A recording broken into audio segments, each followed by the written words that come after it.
banyak mengingat. Karena apa? Tandanya orang cinta itu banyak menyebut.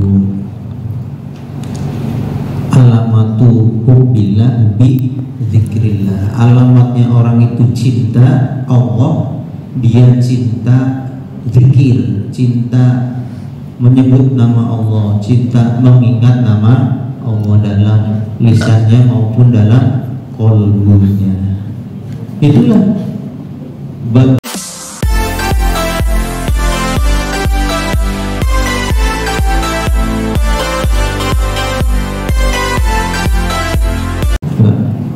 banyak mengingat. Karena apa? Tandanya orang cinta itu banyak menyebut. Alamatu hubbillah bi dzikrillah. Alamatnya orang itu cinta Allah, dia cinta zikir, cinta menyebut nama Allah, cinta mengingat nama Allah dalam lisannya maupun dalam qalbunya. Itulah badal sholat zikir minimal 165. La ilaha illallah, la ilaha illallah, la ilaha illallah. Main kencang. La ilaha illallah, la ilaha illallah, la ilaha illallah, sampai melupakan segalanya, sampai benar-benar tembus ke dalam hati cintanya hanya kepada Allah. Masya Allah. Ini aja apa? Ya. Maka mendapatkan rasa manisnya iman, rasa nikmatnya beribadah betah dengan lama. Kan banyak orang yang tidak betah terhadap ibadah, ya. Sholat yang assalamualaikum Allahumma antas salam, langsung jalan. Lantas. Tadi kita diajarkan setelah sholat duduk zikir minimal 165. Yang berat memang zikir hofi, ya. Makanya apa itu putus sambung lupa ingatkan. Ini zikir hofi itu berat, nggak ada batasannya, ya. Di mana saja kapan saja selalu zikir hofi. Bahkan di dalam masuk ke kamar mandi itu jangan sampai lepas zikir hofi. Karena kebanyakan orang yang jatuh di kamar mandi itu kebanyakan lewat, ya. Dulu di tempat saya juga yasinan, habis yasinan malam Jumat, yasinan, tahlil, lagi doa, dia keluar ke kamar mandi, kepleset di kamar mandi, bener, akhirnya meninggal seketika itu juga. Maka kita perlu juga menjaga adab-adab ketika ke kamar mandi. Masuk dengan kaki kiri, sebelum masuk baca doa Allahumma inni seperti itulah. Lebih hafal daripada saya. Allahumma inni a'udzubika minal khubuthi wal khaba'is. Masuk dengan kaki kiri, masuk. Nah, di situ setelah keluar juga baca doa. Jadi doanya itu di luar kamar mandi.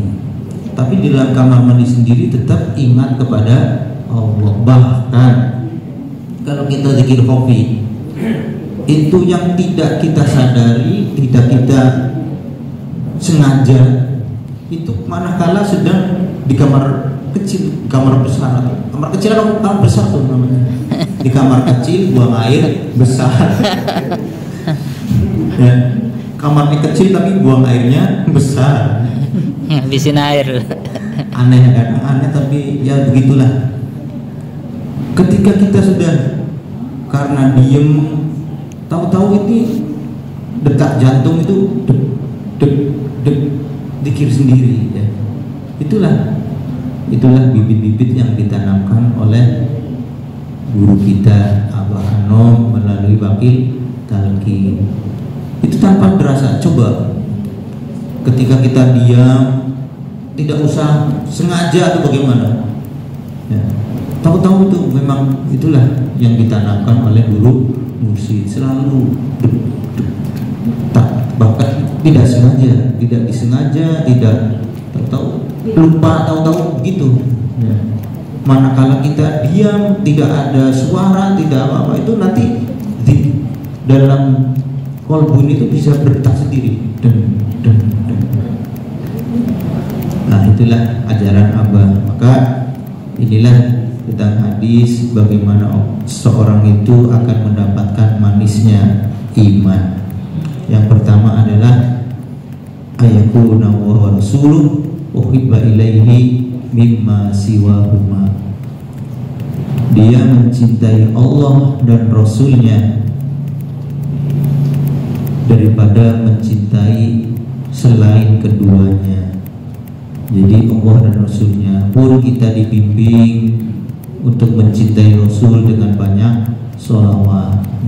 Dalam khataman ya, Allahumma sholli ala sayyidina Muhammadin nabil ummi wa ala alihi wa sahbihi wa barik wasallam.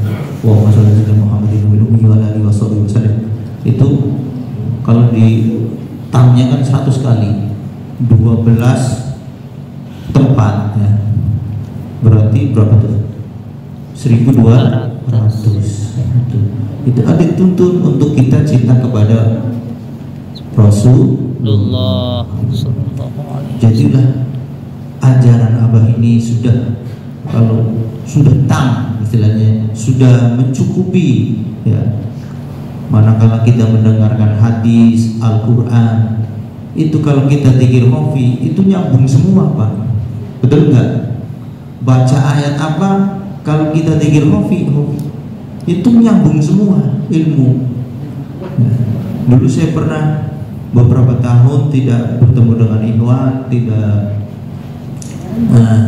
berjumpa dengan ikhwan di Jakarta.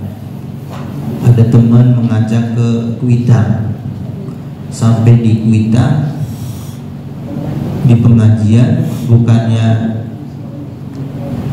mendapatkan ketenangan, tapi di sana malahan gelisah. Karena apa? Di sana begitu selesai pengajian itu ada talqin, ada talqin zikir dari Habibnya kan, Habib Abdurrahman. Begitu talqin, kok ternyata semua ajaran apa yang disampaikan tentang hadis-hadis tadi pada ujung pokoknya adalah talqin zikir itu ya, dengan kalimat la ilaha illallah dan juga dengan khofi. Nah, khofi ini penentunya, hakikatnya. Inilah. Jadi kita jangan ragu terhadap ajaran Abah ya. Sedikit pun tidak boleh ragu, karena kita sudah menjadi bagian dari murid ya. Artinya ketika sudah ditalqin, artinya menjadi ikhwan dan siap untuk mengamalkan ajaran daripada Thariqah Qadiriyah Naqsabandiyah. Coba yang berugia lanjut yang kedua. Kayaknya udah pada diem. Cukup sekian apa? Apa lanjut? Lanjutkan.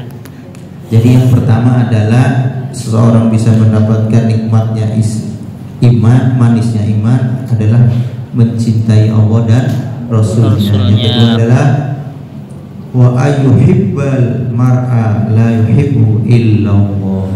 Dia mencintai seseorang hanya semata-mata karena Allah. Itulah. Jadi setelah mencintai Allah dan Rasulnya, dia mencintai manusia, tapi cintanya itu karena Allah, karena mengharap ridhonya Allah ya. Cinta pada istri karena istri perlu dicintai, nggak boleh dibenci kan, karena perintah. Cinta kepada anak ya, karena Allah. Semuanya cinta kepada semua ikhwan juga karena Allah. Kita dipertemukan karena cinta, karena bersumber dari Abah alhamdulillah. Di sesuatu itu kita mencintai karena karena bersumber karena cinta kita kepada Allah dan Rasulnya yang telah ditanamkan talqin zikir oleh wakil talqin, tentunya melalui wakil talqin. Tentunya kalau wakil talqin sendiri mengatakan bahwa dia sebenarnya tidak ya, yang menalkin sendiri adalah Abah. Makanya di situ ketika talqin zikir disuruh merem. Kenapa? Karena